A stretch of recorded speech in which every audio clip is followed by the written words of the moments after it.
Isang mapagpalang araw sa inyong lahat, mga minamahal naming taga-subaybay. Kumusta ang inyong mga puso ngayong hapon? Sana ay nakahanda na kayong samahan ako muli sa isang kwentong tiyak na kukurot, magpapaluha, at higit sa lahat, magbibigay ng pag-asa sa bawat isa sa atin. Alam nyo, madalas nating marinig na ang kasal ay sumpaan sa hirap at ginhawa. Pero paano kung ang taong nangakong sasamahan ka sa pagbuo ng pangarap, siya rin pala ang gigiba nito sa oras na abot kamay mo na ang langit? Sabi nila, ang tunay na kulay ng tao ay lumalabas hindi sa oras ng tagumpay, kundi sa oras na wala ka nang maibigay. Handa na ba kayo? Halina't simulan natin ang kwento ni Hiraya. Kumulog ng malakas, tila nakikisimpatya ang langit sa bigat ng nararamdaman ni Hiraya. Kasabay ng dagundong ng kulog ay ang pagbagsak ng isang maleta sa basang semento. Bumukas ito dahil sa lakas ng impact at nagkalat ang mga lumang damit sa putikan. Napahawak si Hiraya sa kanyang malaking tiyan. 7 buwan. 7 buwan na siyang nagdadalang tao, pero heto siya ngayon, nakaluhod sa malamig na semento habang bumubuhos ang ulan. Sa may pintuan ng mansyon, nakatayo si Dakis, ang lalaking minahal niya ng 5 taon, ang ama ng dinadala niya. Pero sa mga matang yon na dati puno ng init, ngayon ay wala siyang makita kundi yelo. Dakis, parang awa mo na. Humihikbi si Hiraya. Ang boses ay halos matabunan ng patak ng ulan. Huwag ngayon. Huwag sa ganitong kalagayan ko. Kung hindi na para sa akin, para na lang sa anak natin. Tinignan lang siya ni Dakis na parang isang basahan na hindi na kailangan, ni hindi ito gumalaw para payungan siya. Iyan na nga ang problema, Hiraya. Malamig na sagot ni Dakis. Ang bawat salita ay parang patalim na tumatarak sa puso niya. Hindi ka na nababagay dito. Tignan mo ang sarili mo. Masyado kang probinsyana. Masyado kang mababa para sa mundo ko ngayon. Kailangan ko ng babaeng kayang humarap sa mga investor, hindi yung babaeng amoy kusina. Minahal mo ako kahit amoy kusina ako noon, Dakis. Sabay nating binuo to. Sigaw ni Hiraya. Pilit na tumatayo kahit nanginginig ang mga tuhod. Bago pa makasagot si Dakis, bumukas ang pinto sa likuran nito. Isang babaeng balot ng mamahaling seda at amoy pabango ang lumabas, si Marikit. Kumapit ito sa braso ni Dakis na parang linta at tinignan si Hiraya mula ulo hanggang paa na may halong pandidiri. Oh my Dakis honey, maarteng sabi ni Marikit. Bakit nandito pa yan? Akala ko ba pinalayas mo na ang basura? Napasinghap si Hiraya. Kilala niya si Marikit. Ito ang babaeng ipinakilala ni Dakis noon bilang business partner. Iyon pala, partner sa kalokohan. Umaalis na siya, sagot ni Dakis kay Marikit. At sa unang pagkakataon gabing iyon, ngumiti siya. Pero hindi para kay Hiraya. Humakbang palapit si Marikit. Binuksan niya ang kanyang maliit na purse at dumukot ng ilang pirasong papel na pera. Gusot-gusot na daan-daan. Ibinato niya ito sa mukha ni Hiraya. Lumipad ang pera at bumagsak sa putikan. Humalo sa tubig ulan. Hayan! Nakangising sabi ni Marikit. Pamasahe mo pa uwi sa probinsya. I think that's enough for a bus ticket, right? Baka kasi maglakad ka, maawa pa ang mga tao sa'yo at isiping masama kaming tao. Go on, pick it up. Nanatiling nakatingin si Hiraya sa pera sa putikan.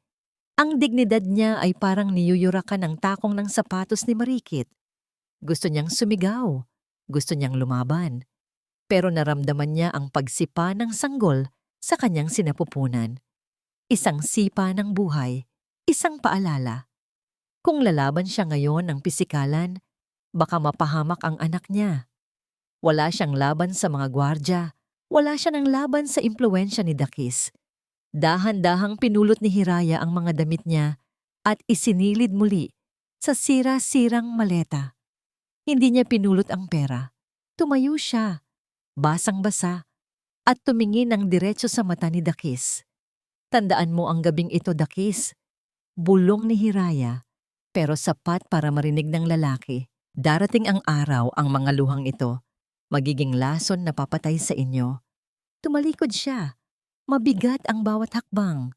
Ang mansyon na dati tinatawag niyang tahanan ay unti-unting lumiliit sa kanyang likuran habang nilalamon siya ng dilim ng kalsada. Wala siyang payong, wala siyang jacket, tanging diyang mga bisig lang niya ang nakayakap sa kanyang tiyan para bigyan ng kaunting init ang kanyang anak. Kapit lang anak, bulong niya sa sarili habang nanginginig sa ginaw. Hindi tayo mamamatay, mabubuhay tayo. Naglakad siya hanggang sa makarating sa waiting shed sa labas ng subdivision. Doon, sa ilalim ng aandap-andap na ilaw, tumunog ang kanyang lumang cellphone na nasa bulsa ng bag. Nanginginig ang mga kamay na sinagot niya ito. Ito ang numero ng kapitbahay nila sa probinsya. Baka may good news. Baka pwede siyang umuwi. Baka nandyan si Tatay Agos para damayan siya. Hello? Aling Nena? Garalgal na bati ni Hiraya, katahimikan sa kabilang linya. Tanging huni ng hangin ang naririnig. Hiraya! Basag ang boses ni Aling Nena. Anak, kailangan mong magpakatatag. Kumabog ng malakas ang dibdib ni Hiraya. Mas malakas pa sa kulog kanina. Bakit po? Ano pong nangyari? Ang Tatay Agos mo, humagulgol na ang matanda sa kabilang linya. Wala na siya, Hiraya. Inatake siya sa puso kaninang hapon habang hawak ang litrato mo. Patay na ang tatay mo. Nabitawan ni Hiraya ang telepono. Bumagsak ito sa sahig pero hindi niya narinig ang pagtama nito. Ang tanging naririnig niya ay ang ugong sa kanyang tainga. Ang ulan ay patuloy sa pagbuhos. Ang mundo ay patuloy sa pag-ikot. Pero para kay Hiraya, sa sandaling iyon, huminto ang lahat. Wala na siyang asawa, wala na siyang bahay, at ngayon, wala na rin ang kaisa-isang taong nagmamahal sa kanya ng totoo. Napaupo siya sa bangketa, niyakap ang sarili, at humagulgol ng walang tunog kasabay ng malakas na ulan. Amoy kandila at lumang kahoy ang bumungad kay Hiraya pagpasok niya sa kanilang maliit na barong-barong sa Barangay Pag-asa. Masikip ang bahay, halos magdikit ang balikat ng mga nakikiramay, pero ramdam niya ang init ng pagtanggap na hindi niya naramdaman sa mansyon ni Dakis. Sa gitna ng maliit na sala, naroon ang kabaong ni Tatay Agos. Simple lang ito, gawa sa murang kahoy, pero napalilibutan ng mga bulaklak na pinitas lang ng mga kapitbahay sa kani-kanilang bakuran. Lumapit si Hiraya, hinihila ang kanyang mabigat na katawan at ang malaking tiyan. Nang makita niya ang mukha ng ama sa ilalim ng salamin, doon lang tuluyang bumigay ang kanyang mga tuhod. Tatay, hagulgol niya, patawarin niyo ako. Wala ako sa tabi niyo noong kailangan niyo ako. Patawad, tatay. Lumapit si Aling Nena at hinagod ang likod niya. Inabutan siya nito ng isang puting sobre. Manipis lang ito.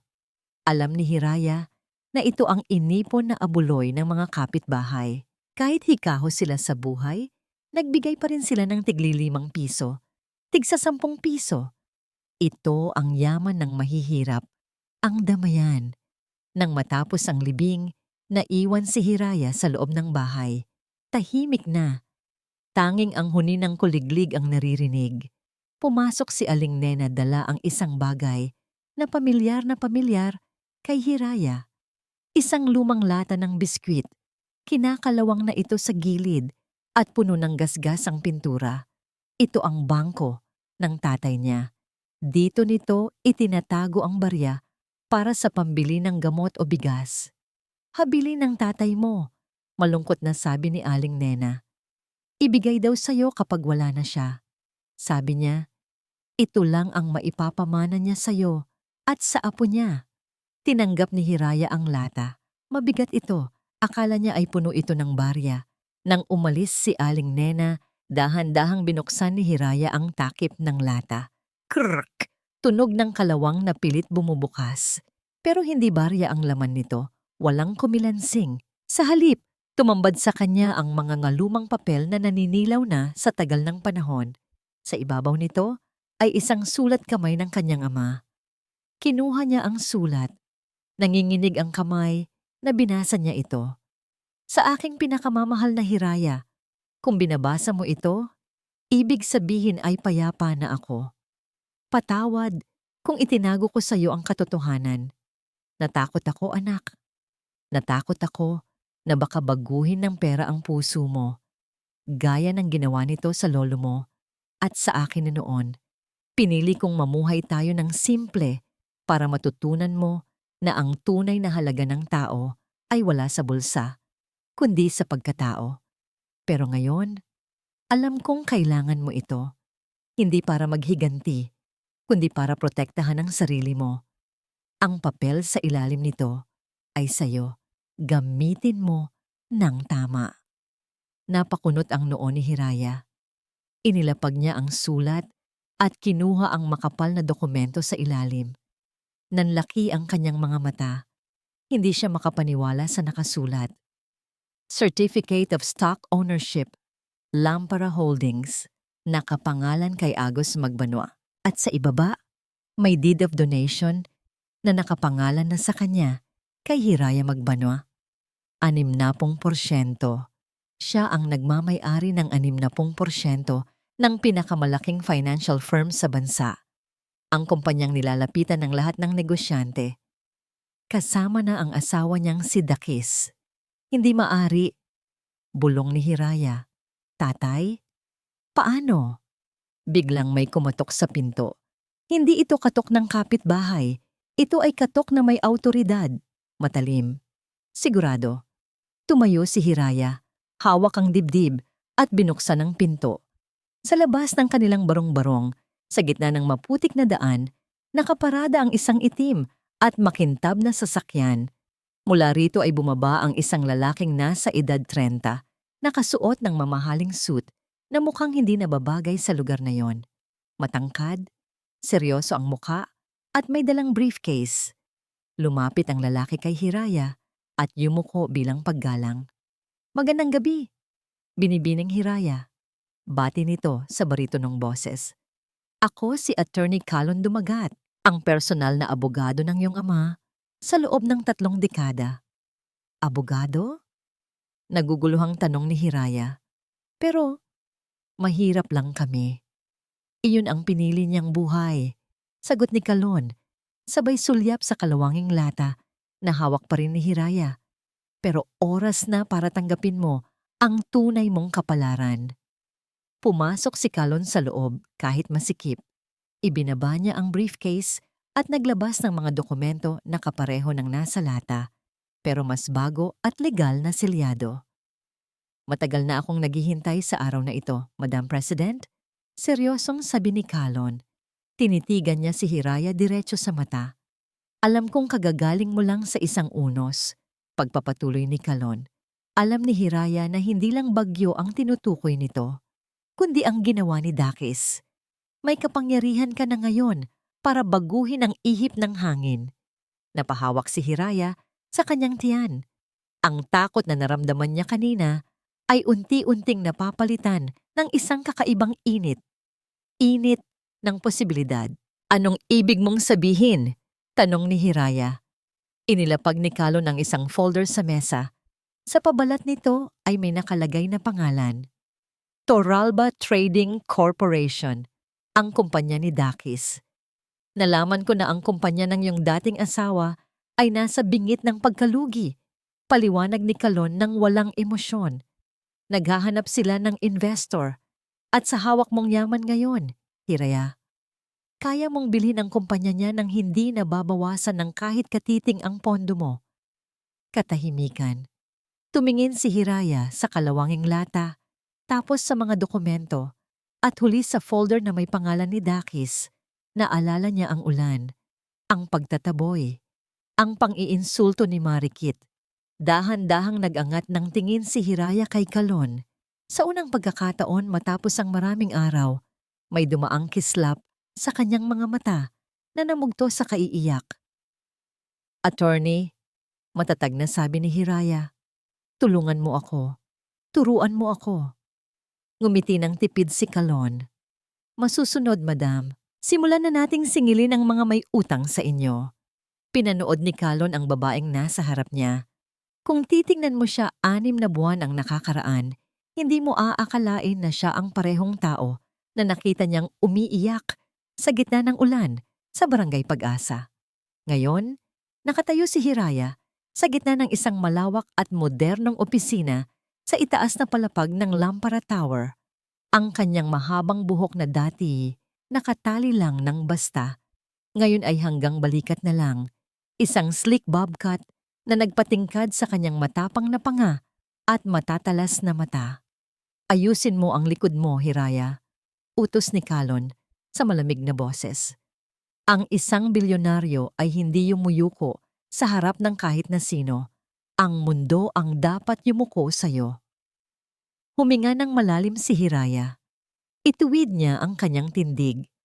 Kahit na 8 buwan na ang kanyang tiyan at medyo nahihirapan na siyang kumilos, hindi yun naging hadlang para magpakita siya ng awtoridad. Nakasuot siya ng isang custom-made na maternity suit na kulay puti. Malinis, marangal. Mas mabuti. Pagpapatuloy ni Kalon habang inilalapag ang isang makapal na folder sa harap nito. Iyan ang financial report ng Toralba Trading para sa huling quarter.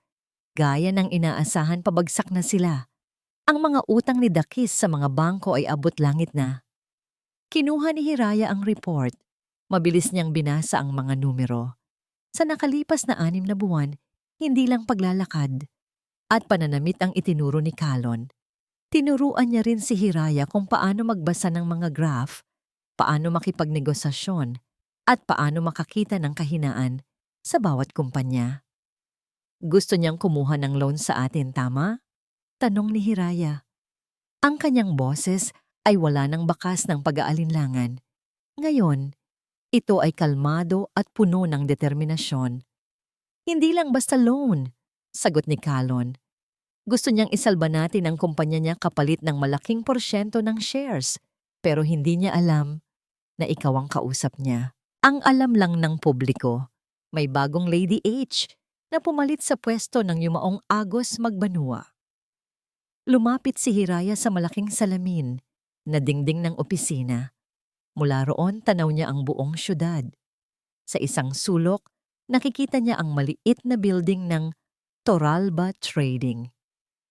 Noon, ang gusaling iyon, ang turing niyang kuta ng kanyang kaligayahan. Ngayon, isa na lang itong piraso ng chess na handa na niyang kainin. Kamusta ang kanyang asawa? Tanong ni Hiraya. May bahagyang pait sa salitang asawa. Si Marikit. Ayon sa aking mga tauhan, lalong naging maluho. Ulat ni Kalon. Bumili siya ng bagong sports car noong nakaraang linggo, kahit na alam niyang baon na sa utang si Dakis. Nag-aaway na sila gabi-gabi. Ang reyna ay nagsisimula ng kabahan dahil baka mawala ang kanyang trono. Bahagyang ngumiti si Hiraya, hindi ngiting masaya, kundi ngiting puno ng katarungan. Attorney, ihanda mo ang lahat, utos ni Hiraya. Gusto kong maramdaman ni Dakis na may pag-asa pa siya. Bigyan mo siya ng appointment, pero huwag dito sa opisina. Gusto ko sa isang lugar na hindi niya malilimutan. Samantala, sa kabilang panig ng syudad, galit na hinampas ni Dakis ang kanyang mesa. Nagkalat ang mga bayarin at mga demand letter mula sa bangko. Bullshit! Sigaw niya.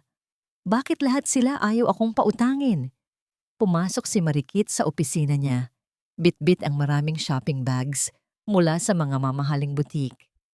Dakis, honey, kailangan ko ng extra cash. I need to pay for my spa treatment tomorrow. Maarteng sabi ni Marikit. Cash? Marikit, hindi mo ba nakikita? Malulugi na tayo. Wala akong pambayad sa kuryente ng kumpanya. Tapos spa ang iniisip mo? Singhal ni Dakis. Nag-init ang ulo ni Marikit. Huwag mo akong sigawan. Sabi mo sa akin magiging reyna ako. Kung hindi mo kayang ibigay ang buhay na gusto ko, baka maling lalaki ang pinili ko. Nag-walk out si Marikit at malakas na isinarado ang pinto. Napahawak si Dakis sa kanyang ulo. Sa gitna ng stress, biglang tumunog ang kanyang telepono. Sir Dakis, tumawag na po ang Lampara Holdings, sabi ng kanyang sekretarya. Pinagbigyan po ang request nyo para sa isang meeting sa kanilang bagong chairperson. Biglang nabuhayan ng loob si Dakis. Inayos niya ang kanyang kurbata at tumayo ng tuwid. Sino? Si Lady H. Tanong ni Dakis. Sabi nila, mailap daw yun at walang gustong makita. Opo, sir.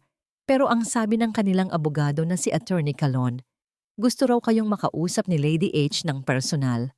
Bukas ng hapon, sa Grand Crystal Hotel. Isang malapad na ngiti ang sumilay sa mukha ni Dakis. Akala niya ay katapusan na niya, pero mukhang may isang mayamang byuda o matandang dalaga ang handang sumalba sa kanya. Sabi ko na nga ba, bulong ni Dakis sa sarili. Hindi ako pababayaan ng swerte kung kailangang gamitin ko ang karisma ko para makuha ang loob ng Lady H na yan gagawin ko. Kahit ano, basta hindi ako bumalik sa hirap. Kung hindi alam ni Dakis, habang nagpaplano siya kung paano bobolahin ang bagong chairperson, may isang pares ng mga mata ang nakamasid sa bawat galaw niya mula sa malayo. Kinaumagahan, bago ang meeting, hinarap ni Calon si Hiraya. Handa ka na ba, Hiraya? Tanong ni Calon. Inayos ni Hiraya ang kanyang mamahaling relo. Tumingin siya sa salamin at nakita ang isang babaeng hindi na kailanman muling luluhod sa putik. Higit pa sa handa, Calon, sagot niya. Gusto kong makita kung paano siya manginig kapag nalaman niyang ang basurang itinapon niya. Siya na pala ngayon ang may-ari ng kanyang buhay. Hilong-hilo na si Dakis sa mga numerong nakikita niya sa kanyang laptop. Ang dating matatag na Toralba Trading ay tila isang barkong mabilis na lumulubog. Pero sa halip na tumulong sa pagigib ng tubig, ang asawang si Marikit ay tila lalo pang nagdaragdag ng bigat. Napahilig si Dakis sa kanyang mamahaling upuan at napapikit. Biglang sumagi sa isip niya ang isang alaala. 6 na buwan na ang nakakaraan noong siya pa ang hari ng kumpanya at si Hiraya ang kanyang reyna sa bahay. Naalala niya kung paanong tuwing uuwi siya ng pagod, laging may nakahandang mainit na sabaw at masahe mula kay Hiraya. Hindi ito nagrereklamo kahit abutin siya ng madaling araw. Isang matamis na ngiti lang at kain na tayo, Dakis, ay sapat na para mawala ang stress niya. Sir Dakis, ito na po ang kape niyo. Napamulat si Dakis. Si Yaya Ginhawa pala, ang matandang katulong na dinala pa niya mula sa probinsya. Salamat, Yaya, mahinang sabi ni Dakis. Eksakto namang pumasok si Marikit sa silid. Nakasuot ito ng isang napakaikling cocktail dress at tila handang-handa nang umalis. Nang makita niya si Yaya Ginhawa na naglalapag ng kape, agad na umasim ang mukha nito. Yaya, ilang beses ko bang sasabihin sa'yo, I don't want the smell of cheap coffee in this room. Sigaw ni Marikit. Pasensya na po, Ma'am Marikit. Ang sabi po kasi ni Sir. Wala akong pakialam sa sabi ni Sir. Singal ni Marikit sabay tabig sa tray na hawak ng matanda. Kleng! Tumapon ang kape sa mamahaling carpet at nabasag ang tasa. Napaatras ang matanda sa gulat at takot. Marikit, ano ba? Kape lang yan. Pagpuna ni Dakis, tumatayo para tulungan ang matanda. Coffee? That's not just coffee, Dakis. That's incompetence. At tignan mo yang suot niya ang dumi-dumi. Nakakasira ng oras sa bahay na ito. Tiningnan ni Marikit si Yaya Ginhawa nang may pandidiri. You're fired, layas. Ngayon din. Ma'am, parang awa niyo na po. Wala po akong mapupuntahan. Pakiusap ng matanda habang nanginginig ang boses. I don't care. Go back to whatever hole you crawled out of. Hinarap ni Dakis si Marikit. Punong-puno na siya. Marikit, sapat na. Si Yaya Ginhawa ay pamilya na ang turing ko. Hindi mo siya pwedeng paalisin ng ganyan lang. Tumawa ng mapait si Marikit. Pamilya? Dakis, look at us. We are elite. We are the Toralbas. Hindi natin kailangan ng mga amoy lupa sa paligid natin. At kung wala kang perang pambayad sa totoong agency para sa mga professional na katulong, baka dapat aminin mo na sa sarili mo na palubog ka na.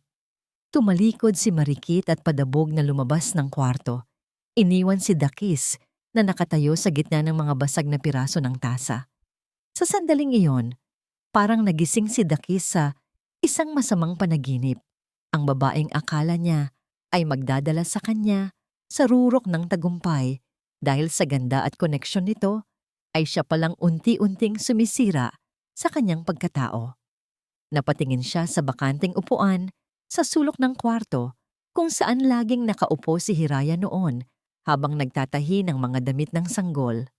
Nasaan ka na kaya, Hiraya? Tanong niya sa kanyang sarili. Hindi niya alam kung bakit, pero bigla siyang nakaramdam ng matinding pangungulila. Pero agad niyang iwinaksi iyon. Hindi siya pwedeng maging mahina. Kinuha niya ang kanyang cellphone at tinawagan ang kanyang sekretarya. Ihanda mo ang lahat para sa meeting bukas sa Grand Crystal Hotel, utos niya. Gusto ko walang palya. Ang Lady H na, yan ang huling alas ko. Kung makuha ko ang suporta niya, hindi ko nakakailanganin ang kamalditahan ni Marikit. Sa kabilang kwarto, nakadikit ang tainga ni Marikit sa pinto. Narinig niya ang lahat. Lady H? Isang bilyonaryong investor? Nakangising bulong ni Marikit sa sarili. Kinuha niya ang kanyang phone at may tinext na isang numero. Plan B. Mukhang may malaking isda na darating. Kailangan nating malaman kung sino ang Lady H na yan bago pa siya makuha ni Dakis. Isang madilim na plano ang nabubuo sa isip ng huwad na reyna. Samantalang sa itaas na palapag ng Lampara Tower, si Hiraya ay tahimik na nakatingin sa ulan. Hawak ang isang kalawanging lata, ang tanging alaala ng kanyang tunay na yaman. Nangangatog ang mga tuhod ni Dakis habang naglalakad siya sa lobby ng Grand Crystal Hotel. Hindi ito dahil sa lamig ng aircon, kundi dahil sa matinding kaba. Hawak niya ang kanyang briefcase na parang ito na ang huling salbabida sa gitna ng dagat. Ayusin mo ang sarili mo, Dakis. Bulong niya sa sarili habang humaharap sa salamin ng elevator. Kailangan mong makuha ang tiwala ni Lady H. Isang oo lang niya. Maisasalba mo na ang kumpanya. Inayos niya ang kanyang kurbata. Sinigurado niyang mukha siyang matagumpay na negosyante kahit ang totoo ay wala na siyang laman sa bangko. Pagdating sa ika-40 palapag, bumukas ang pinto ng elevator sa isang private lounge. Doon, naghihintay si Attorney Calon Dumagat. Mr. Toralba, nasa oras ka. Seryosong bati ni Calon. Wala itong nangiti sa mga labi. Attorney Calon, isang karangalan po na makaharap ang inyong chairperson. Bati ni Dakis, pilit na pinapasigla ang boses. Handa na po ang aking presentation. Sigurado akong magugustuhan ni Lady H ang potential ng Toralba Trading. Hindi sumagot si Calon. Tumangulang ito at itinuro ang isang malaking pintuang gawa sa mahogany. Nasa loob siya. Hinihintay ka na niya. Huminga ng malalim si Dakis. Binuksan niya ang pinto at pumasok. Ang silid ay puno ng amoy ng sariwang mga bulaklak, mga puting liryo, ang paboritong bulaklak ni. Agad niyang iwinaksi ang isipang yon. Imposible. Sa gitna ng silid, may isang malaking high-back chair na nakatalikod sa kanya, nakaharap sa malaking bintana kung saan tanaw ang buong syudad. Magandang hapon po, Madam Chairperson. Panimula ni Dakis. Yumukod siya ng bahagya bilang paggalang. Ako po si Dakis Toralba ng Toralba Trading. Maraming salamat po sa pagkakataong maipakita ang aming kumpanya. Alam ko pong ang Lampara Holdings ay naghahanap ng mga partner na may integridad at vision. Nagpatuloy si Dakis sa kanyang mabulaklak na salita. Nagsalita siya tungkol sa kanyang mga pangarap, sa kanyang husay sa negosyo, at kung paano niya mapapalago ang pera ng Lampara. Ngunit nanatiling tahimik ang babaeng nasa upuan. Walang kahit anong kibo. Madam? Pag-aalinlangan ni Dakis. Baka po gusto niyo munang tignan ang mga documents. Integridad, Dakis? Isang boses ang bumasag sa katahimikan. Isang boses na malumanay. Ngunit bawat pantig ay parang kidlat na tumama sa dibdib ni Dakis. Nabitawan ni Dakis ang hawak niyang folder. Nagkalat ang mga papel sa sahig. Kilala niya ang boses na yon. Kahit sa panaginip, hinding-hindi niya yon malilimutan. Ang integridad ay hindi suot na Amerikana, Dakis. Pagpapatuloy ng boses. Hindi iyon isang bagay na isinusuot mo lang kapag may kailangan ka sa ibang tao. Dahan-dahang umikot ang upuan. Parang tumigil ang pag-ikot ng mundo ni Dakis. Ang kanyang puso ay tila nakalimutang tumibok. Sa harap niya, nakaupo ang isang babaeng nagniningning sa ganda at awtoridad. Nakasuot ito ng mamahaling maternity gown na kulay cream. Ang kanyang buhok ay maayos na nakastyle at ang kanyang mga mata. Ang mga matang dati puno ng pag-ibig, ngayon ay puno ng matigas na katarungan. Hiraya, pabulong na sabi ni Dakis. Ang kanyang boses ay parang hangin na lang. Anong ginagawa mo rito? Paano ka nakapasok dito? Nasaan ang chairperson? Bahagyang ngumiti si Hiraya. Isang ngiti na hindi abot sa mga mata. Nakaharap mo na siya, Dakis. Sagot ni Hiraya. I am Lady H. I am the chairperson of Lampara Holdings. Hindi! Imposible! Sigaw ni Dakis. Nagpapatawa ka ba? Isang katulong ang tatay mo. Isang basurera ka lang na pinalayas ko sa ulan. Paano ka magiging may-ari ng ganito kalaking kumpanya? Sa sandaling iyon, bumukas ang pinto at pumasok si Attorney Calon. Tumayo siya sa tabi ni Hiraya. Mr. Toralba, maghunos dili ka. Matalim na sabi ni Calon. Ang kaharap mo ay ang kaisa-isang tagapagmana ni Don Agus Magbanua. Ang lalaking tinawag mong mahirap ay ang siyang nagtatag ng kumpanyang ito bago pa man ipanganak ang tatay mo. Napahawak si Dakis sa pader. Pakiramdam niya ay lalamunin siya ng lupa. Naalala niya ang gabi ng ulan. Naalala niya ang mga huling salita ni Hiraya. Tandaan mo ang gabing ito, Dakis. Darating ang araw, ang mga luhang ito, magiging lason na papatay sa inyo. Hiraya, Maya. Lumapit si Dakis. Pilit na binabago ang tono ng boses. Makinig ka. Siguro nagkamali ako noon. Alam mo namang stressed lang ako sa business, kaya kita nagawang paalisin. Pero tignan mo, may anak tayo. Para sa bata, Hiraya, magtulungan tayo. Pwede nating pagsamahin ang mga kumpanya natin. Tumigil ka, Dakis. Malamig na utos ni Hiraya. Tumayo siya ng dahan-dahan, hawak ang kanyang tiyan. Huwag mong gamitin ang anak ko para sa interes mo. Noong itinapon mo kami sa putikan, kinalimutan mo na ang karapatan mo bilang ama. Lumakad si Hiraya palapit sa kanya. Ang bawat hakbang ng kanyang takong ay parang hatol ng kamatayan para kay Dakis. Nandito ka dahil kailangan mo ng pera, di ba? Tanong ni Hiraya habang nakatingin sa mga papel sa sahig. Kailangan mo ng pondo para hindi ka makulong sa utang. Oo. Hiraya, please. Isang pagkakataon lang. Pagmamakaawa ni Dakis. Kinuha ni Hiraya ang isang ballpen sa mesa at isang dokumento. Gusto mo ng pera? Inihagis ni Hiraya ang dokumento sa harap ni Dakis. Iyan ang listahan ng lahat ng utang mo sa mga bangko. Binili ko na ang lahat ng iyon. Hindi ka na sa bangko may utang, Dakis. Sa akin na. Nanlaki ang mga mata ni Dakis. Ano? Mula sa araw na ito, ako na ang may-ari ng kumpanya mo. Ako na ang may-ari ng mansyong tinitirhan niyo ni Marikit. At ako ang magpapasya kung kailan ko kayo itatapon sa kalsada, gaya ng ginawa mo sa akin. Nanghina ang mga tuhod ni Dakis at napaluhod siya sa harap ni Hiraya. Pero walang awa na makikita sa mukha ng babae. Lumayas ka sa harap ko, Dakis, sabi ni Hiraya, at ihanda mo ang sarili mo dahil ang impyernong ibinigay mo sa akin, ibabalik ko sa'yo nang may interest kundi mo. Lumabas si Dakis ng hotel na tila isang taong naglalakad sa sarili niyang burol. Hindi niya maramdaman ang kanyang mga paa. Ang bawat sulyap ng mga tao sa lobby ay tila nanunuya sa kanya.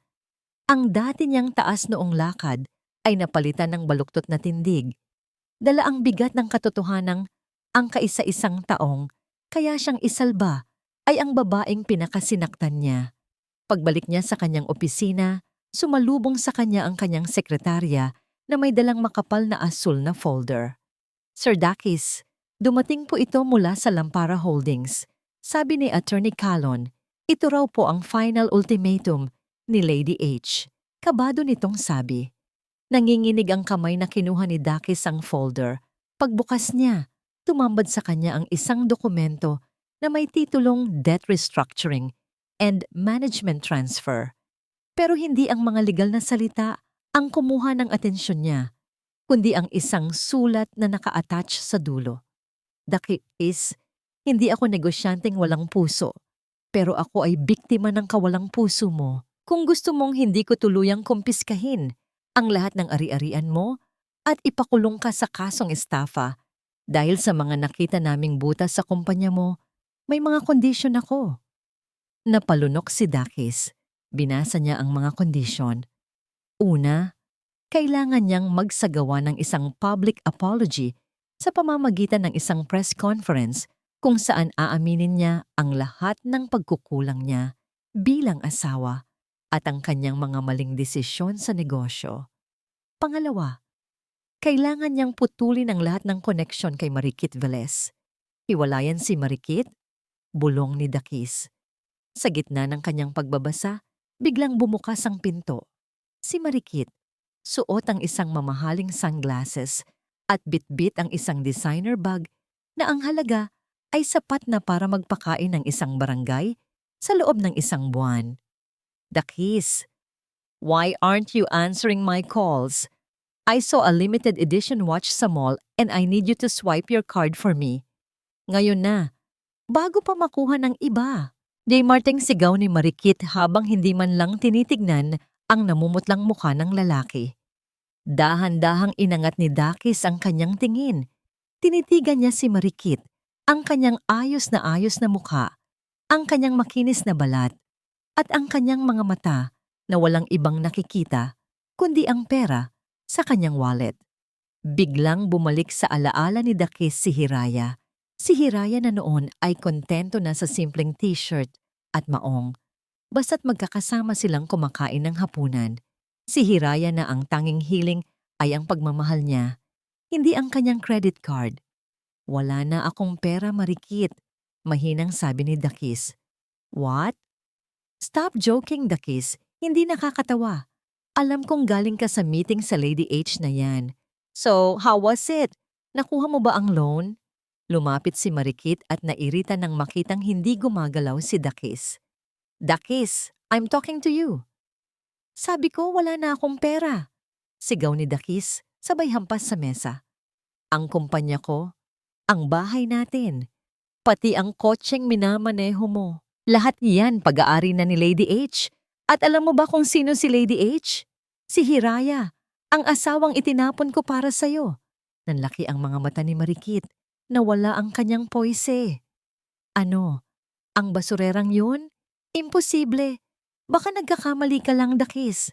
Baka look-alike lang. Hindi ako nagkakamali.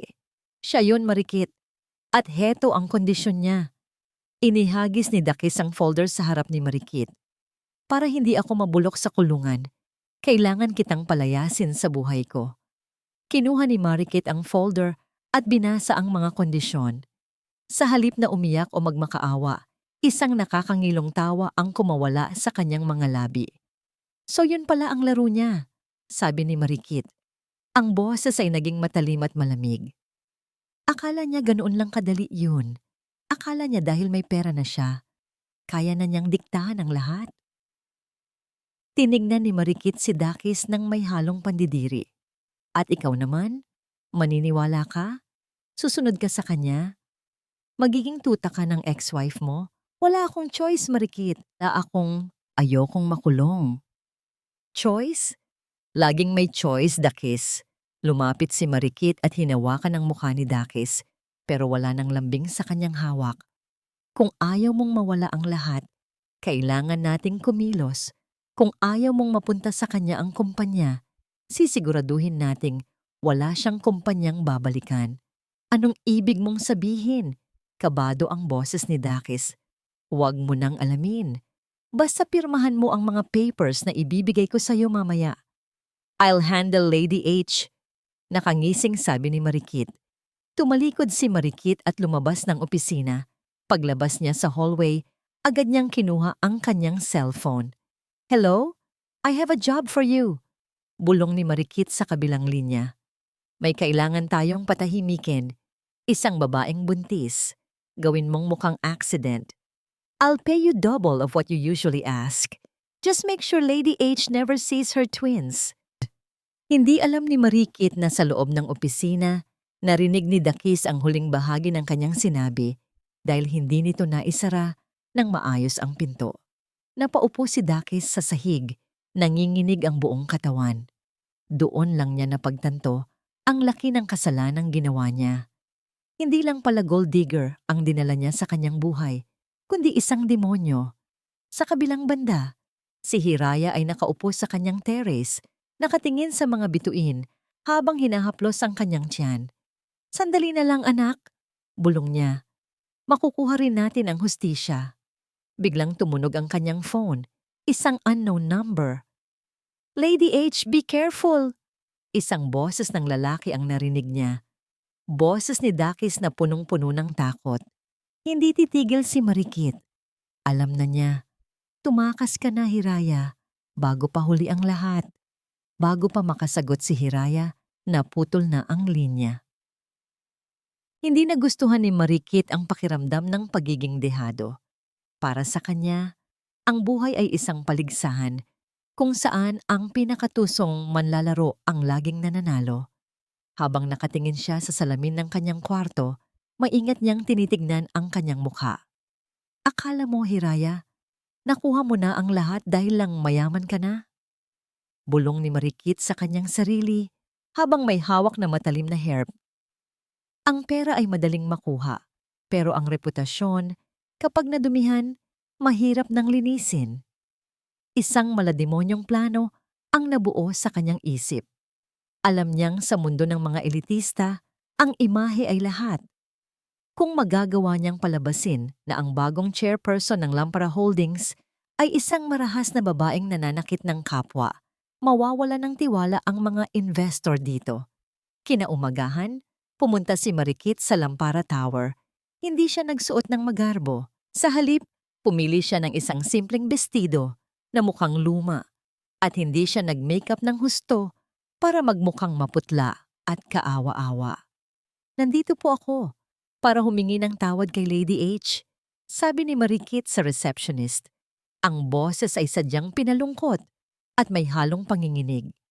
Dahil sa utos ni Hiraya, napapasukin ang sino mang mula sa panig ni Dakis, hinayaan siyang makapasok sa executive floor. Pagpasok ni Marikit sa opisina ni Hiraya, agad niyang nakita ang dating basurerang asawa ni Dakis na nakaupo ng marangal sa likod ng malaking mesa. Anong ginagawa mo rito, Marikit? Malamig na tanong ni Hiraya. Hindi man lang siya tumayo.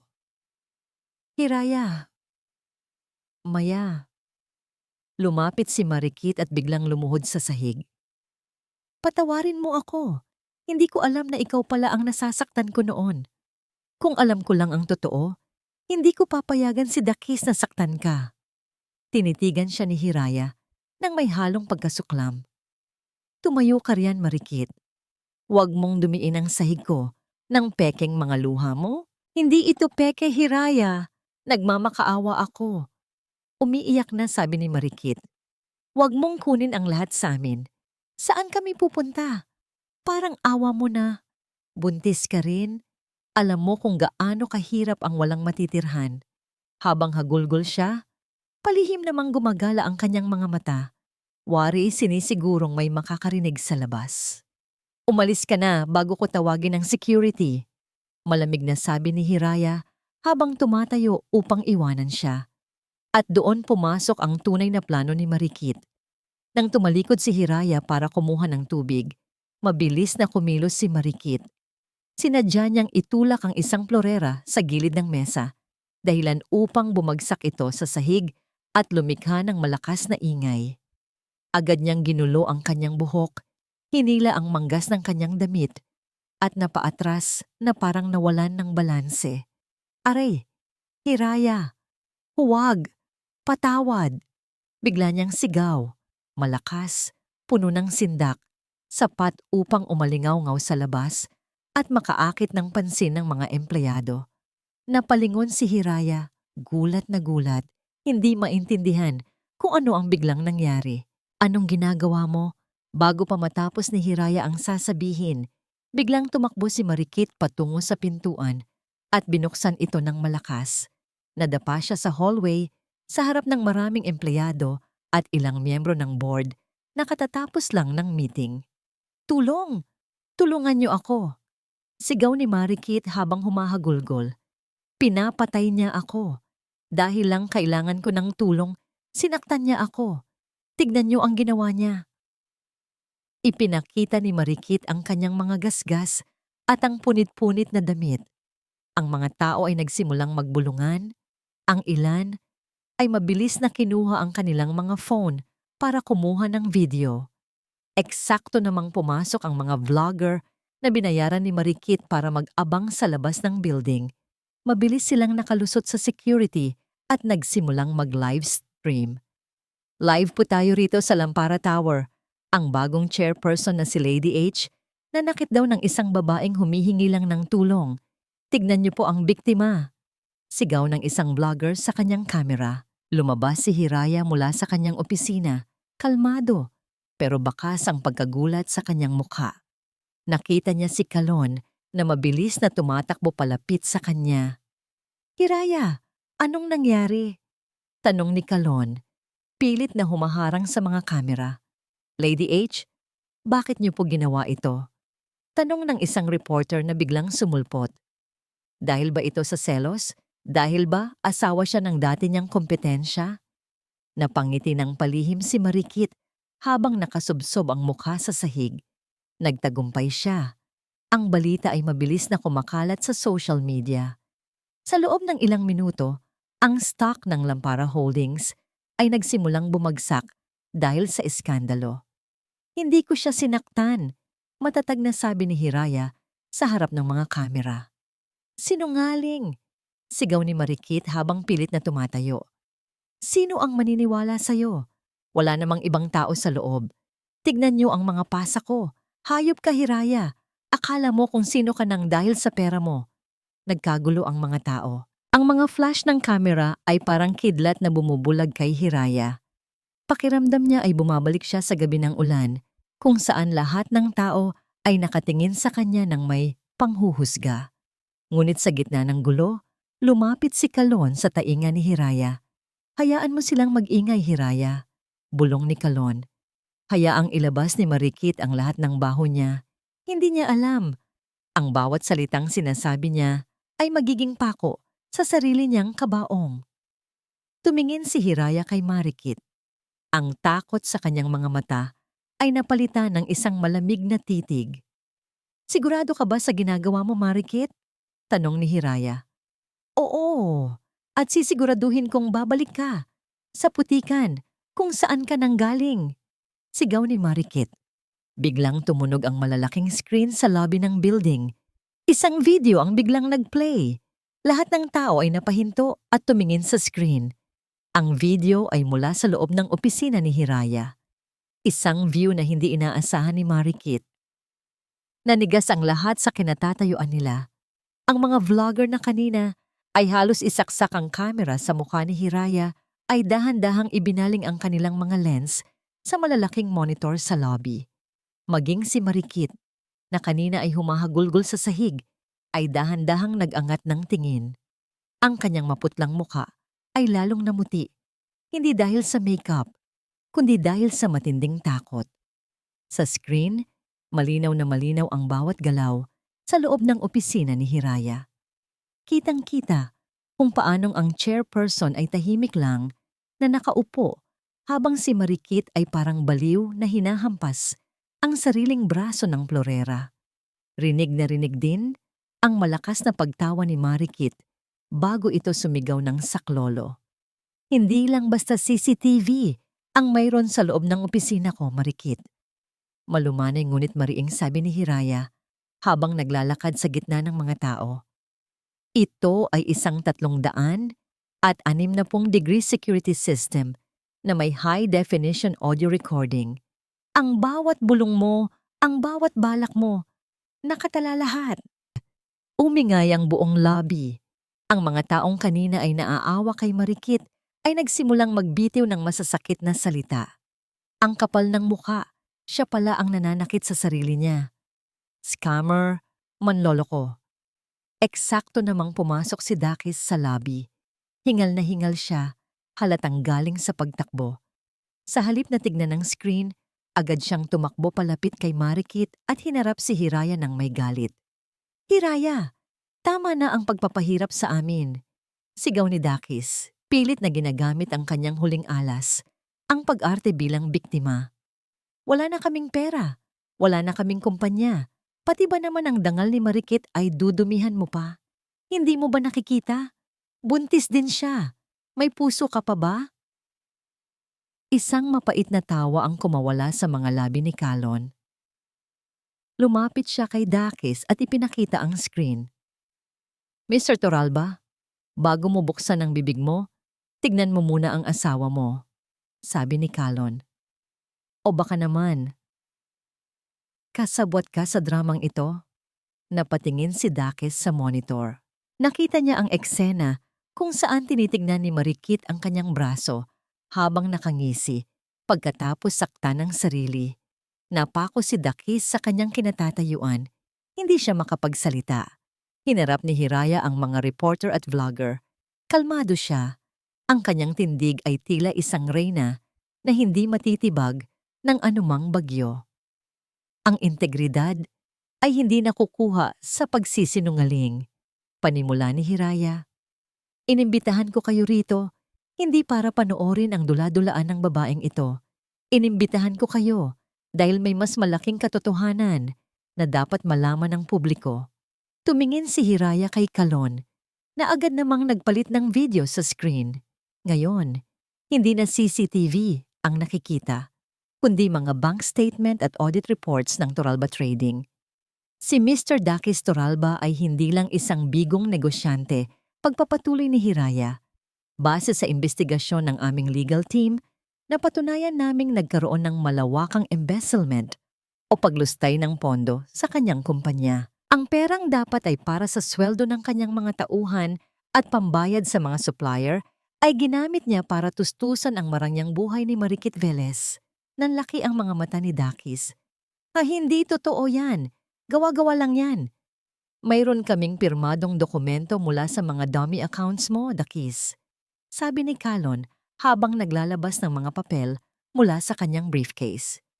At lahat ng yon ay isinumite na namin sa National Bureau of Investigation kaninang umaga. Sa labas ng building, narinig ang malakas na wangwang ng mga sasakyan ng pulis. Pumasok ang 4 na opisyal sa lobby, bitbit ang isang warrant of arrest. Mr. Dakis Toralba? Tanong ng hepe. Inaaresto ka sa kasong qualified theft at estafa. Kasama mo rin ang iyong partner na si Marikit Velez sa kasong falsification of documents at malicious mischief. Nagkagulo ang mga tao. Pilit na kumakawala si Dakis habang pinoposasan, habang si Marikit naman ay tuluyan ng humagulgol. Ngayon ay totoo na ang kanyang mga luha ng pagsisisi.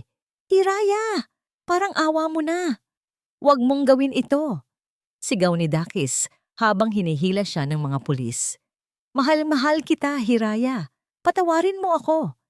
Tinignan lang sila ni Hiraya hanggang sa mailabas sila ng building. Walang kahit anong emosyon sa kanyang mukha. Pagkatapos, humarap siya sa kanyang mga empleyado na tahimik na nakamasid. Bumalik na kayo sa trabaho, sabi niya ng may awtoridad. Ang Lampara Holdings ay hindi lugar para sa mga iskandalo. Dito, ang tanging mahalaga ay ang serbisyo at katotohanan. Nang makaalis na ang lahat, naiwan sina Hiraya at Kalon sa gitna ng lobby. Napahawak si Hiraya sa kanyang tiyan, bahagyang napapikit dahil sa pagod. Ayos ka lang ba? Mahinahong tanong ni Kalon. Hawak niya ang braso ni Hiraya para alalayan ito. Ayos lang ako, Kalon, sagot ni Hiraya. Tapos na ang unang yugto, pero bakit pakiramdam ko ay hindi pa ito ang huli? Dahil alam nating dalawa, ang sugat sa puso ay hindi gumagaling ng pera o ng pagpapakulong sa kaaway, sabi ni Kalon habang nakatingin sa labas, kung saan nagkakagulo pa rin ang media. Pero huwag kang mag-alala, nandito ako, hindi kita iiwan.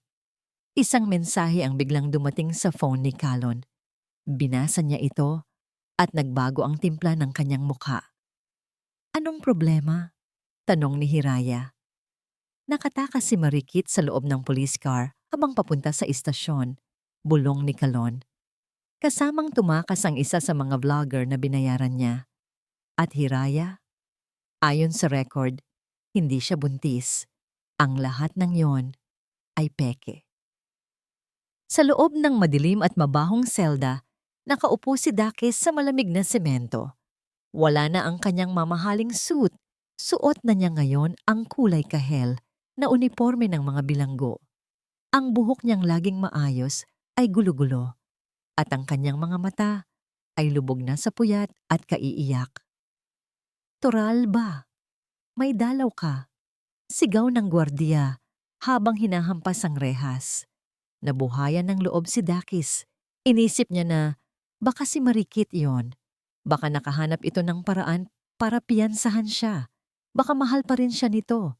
Pilit niyang inayos ang sarili bago lumabas sa visitors area. Pero pag upo niya sa harap ng salamin, hindi si Marikit ang nakita niya. Si Hiraya. Nagniningning si Hiraya sa loob ng isang itim na maternity dress. Kahit malaki na ang kanyang tiyan, ang kanyang presensya ay tila nagbibigay ng liwanag sa madilim na silid na yon. Sa tabi niya ay nakatayo si Kalon na tila isang anino na laging handang protektahan siya. Kinuha ni Dakis ang telepono. Hiraya? Maya, alam ko na pupunta ka. Alam ko na hindi mo ako matitisis. Please, ilabas mo ako rito. Sabihin mo sa kanila na nagkamali lang tayo. Na pamilya tayo. Tinignan siya ni Hiraya ng matagal. Walang galit sa kanyang mga mata. Tanging awa na lang. Ang uri ng awa na ibinibigay sa isang nilalang na wala ng pag-asa. Wala na ang lahat. Dakis. Mahinang sabi ni Hiraya sa kabilang linya. Ang kumpanya, ang mansyon, ang mga lupain. Naisara na ang lahat ng benta. Ang perang nakuha ko sa pagbebenta ng mga ari-arian mo ay inilaan ko na sa pagpapatayo ng mga bagong paaralan at hospital sa Barangay Pag-asa. Ang dating pangalan mo, ngayon ay simbolo na ng pagbangon ng mga taong kinutya mo. Hindi mo pwedeng gawin yan. Pinaghirapan ko yun. Sigaw ni Dakis, hinahampas ang salamin. Hindi mo yun pinaghirapan, Dakis. Ninakaw mo yun sa mga empleyado mo. At higit sa lahat, ninakaw mo ang kinabukasan natin para sa isang babaeng hindi kailanman naging tapat sa'yo. Nasaan si Marikit? Tanong ni Dakis. Nanginginig ang boses. Sabi ni Kalon nakatakas siya. Pupuntahan niya ako. Diba? Isang mapait na ngiti ang sumilay sa mga labi ni Hiraya. Inabutan siya ni Kalon ng isang tablet at ipinakita ito sa harap ng salamin. Sa screen, may isang video clip. Kuha ito sa isang tagong pantalan sa probinsya. Nakita ni Dakis si Marikit. Suot ang kanyang mga hiyas at bitbit ang isang bag na puno ng cash. Hindi siya nag-iisa. Kasama niya ang vlogger na dati ay kumuha ng video sa eskandalo. Naghahalikan sila habang pasakay ng isang speedboat. Hindi siya buntis, Dakis, sabi ni Hiraya. Ang ultrasound na ipinakita niya sa'yo, galing iyon sa isang black market na gumagawa ng mga pekeng medical records. Ginamit ka lang niya hanggang sa huling sentimo mo.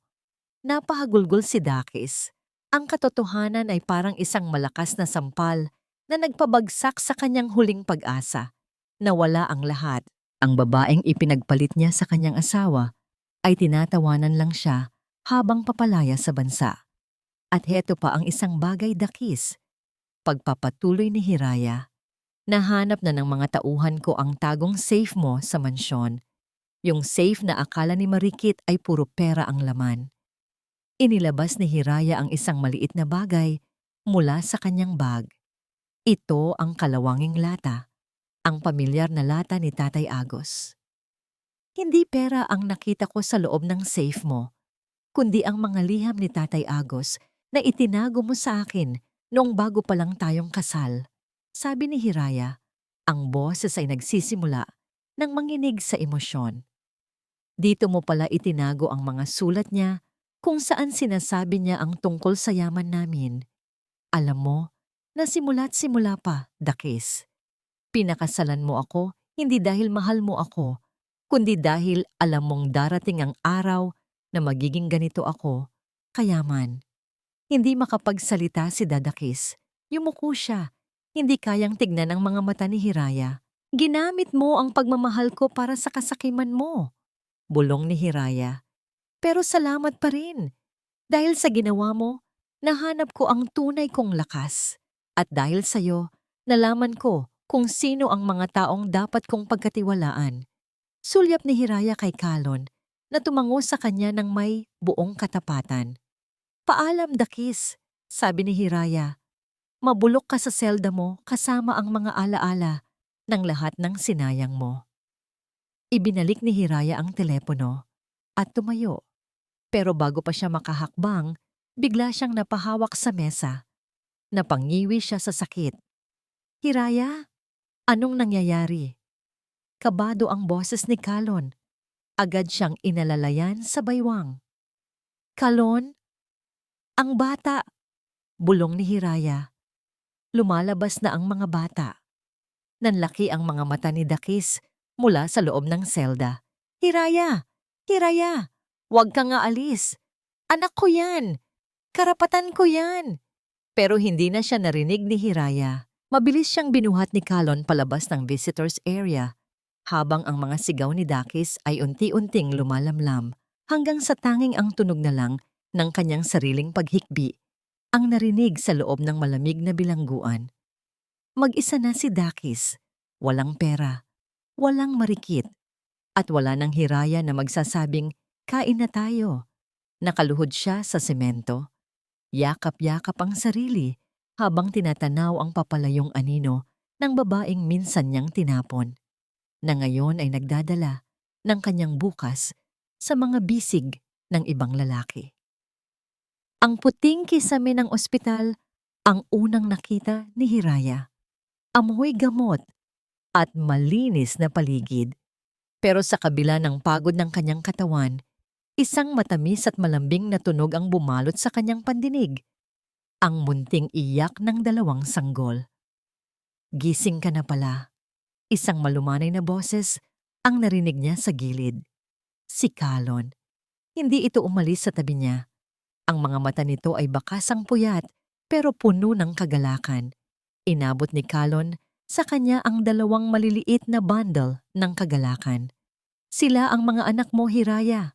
Bulong ni Kalon. Isang lalaki at isang babae. Malulusog at matatapang, gaya ng kanilang ina.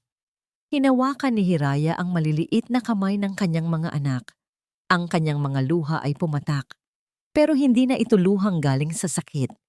Ito ay luhang galing sa pasasalamat. Alon at araw, bulong ni Hiraya habang hinahalikan ang kanilang mga noo. Alon? Dahil kahit anong laki ng hampas ng alon sa buhay natin, hindi tayo nalunod. At araw, dahil kayo ang nagdala ng liwanag sa madilim kong mundo. Tumingin si Hiraya kay Kalon. Salamat, Kalon. Kung hindi dahil sa'yo, wala kang dapat ipagpasalamat, Hiraya. Pagputol ni Kalon habang hinahawakan ng kamay niya. Ikaw ang lumaban. Ikaw ang nagpasyang bumangon. Ako ay naging saksi lang sa iyong ningning. Isang taon ang mabilis na lumipas. Ang dating Barangay Pag-asa na puno ng putik at dusa ay hindi na makilala. Sa pamamagitan ng Lampara Foundation, itinayo ni Hiraya ang Lampara Village. Hindi lang ito mga bahay, ito ay isang komunidad na may sariling paaralan, livelihood center para sa mga nanay, at isang modernong klinika. Sa gitna ng village, nakatayo ang isang estatwa ng isang lalaking may hawak na lampara, si Tatay Agos. Isang hapon, habang naglalakad si Hiraya sa parke, kasama ang kanyang kambal na natututo ng maglakad, isang pamilyar na bulto ng tao ang nakita niya sa labas ng gate. Isang lalaking madungis, nakasuot ng kupas na damit at may bit-bit na mga sako ng basura. Si Dakis. Dahil sa maayos na pag-uugali, sa loob ng kulungan at sa tulong ng mga abogado, nalingid sa kaalaman niya ay pinondohan ni Hiraya para sa humanitarian reasons. Maaga siyang nakalaya sa probation, pero wala siyang mabalikan. Walang kumpanya, walang kaibigan, at lalong walang marikit. Napatigil si Dakis nang makita si Hiraya. Nakita niya ang babaeng dati niyang itinaboy. Ngayon ay nagniningning sa kaligayahan at kapayapaan. Nakita niya ang dalawang bata na kamukhang kamukha niya, pero sa mga mata ni Kalon, sila nakatingin nang may pagkilala bilang ama. Gusto ni Dakis na lumapit. Gusto niyang sumigaw, pero nang magtagpo ang kanilang mga mata, nakita niya ang isang bagay na mas masakit pa sa galit, ang kawalan ng pakialam. Para kay Hiraya, si Dakis ay isa na lang estranghero sa kanyang nakaraan. Tumalikod si Hiraya at itinuloy ang paglalaro sa kanyang mga anak. Alam ni Dakis na yon na ang kanyang huling parusa, ang makita ang lahat ng saya na maari sana ay sa kanya, pero sinayang niya dahil sa kasakiman. Habang palubog ang araw, naupo si Hiraya sa isang bench sa tabi ni Kalon. Ipinatong ni Kalon ang kanyang braso sa balikat ni Hiraya. "Masaya ka na ba, Hiraya?" tanong ni Kalon. Huminga ng malalim si Hiraya at sumandal sa balikat ng lalaking naging sandigan niya sa lahat ng unos. Tumingin siya sa kalawanging lata na ngayon ay nakalagay sa isang glass box sa loob ng kanilang bagong tahanan sa village. Isang paalala ng kanyang pinagmulan. "Higit pa sa masaya, Kalon," sagot ni Hiraya. "Natutunan ko na ang tunay na katarungan ay hindi lang ang pagpaparusa sa mga nagkasala. Ang tunay na katarungan ay ang kakayahang buuin muli ang sarili mo at tumulong sa pagbuo ng buhay ng iba." Hinawakan ni Kalon ang kamay ni Hiraya. Sa ilalim ng nag-aapoy na langit ng dapit hapon, alam nilang dalawa na wala ng bagyong darating na hindi nila kayang lampasan. Ang lampara ni Tatay Agos ay patuloy na magbibigay ng liwanag, hindi lang para kay Hiraya, kundi para sa lahat ng pusong naniniwala sa pag-asa. Dito nagtatapos ang kwento ni Hiraya, isang babaeng nagmula sa putik, dumaan sa apoy, at naging isang brilyanteng nagbibigay liwanag sa dilim. Ang kwento ni Hiraya ay nagtuturo sa atin na ang tunay na halaga ng isang tao ay hindi nasusukat sa ningning ng kanyang suot o sa laki ng kanyang bangko, kundi sa tibay ng kanyang paninindigan at sa busilak ng kanyang puso. Ang batas ng karma ay totoo. Ang bawat sakit na ibinigay natin sa iba ay babalik sa atin. Ngunit ang bawat kabutihan, gaano man ito kaliit, ay magbubunga ng saganang biyaya sa tamang panahon. Higit sa lahat, ipinapakita nito ang lakas ng isang babae na kayang gawing tungtungan ang bawat batong ibinato sa kanya upang maabot ang kanyang mga pangarap. Maraming salamat po sa inyong matiyagang pakikinig sa kwento ni Hiraya mula simula hanggang wakas. Sana po ay nagustuhan ninyo ang ating audio drama ngayong araw.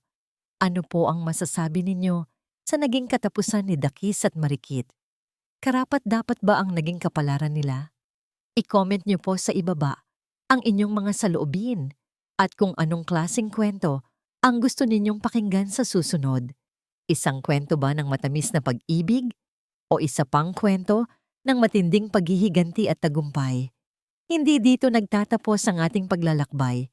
Marami pa pong kwentong kasing ganda at mas puno ng aral dito sa aming channel. Kung nagustuhan nyo ang kwentong ito, i-like, i-share sa pamilya at mga kaibigan at mag-subscribe na rin para lagi kayong updated sa mga susunod pa naming kwento. I-click niyo ang notification bell para kayo ang unang makarinig kapag may bago kaming upload. Pagpalain po kayo ng Panginoon, kayo at ang inyong buong pamilya. Hanggang sa muli.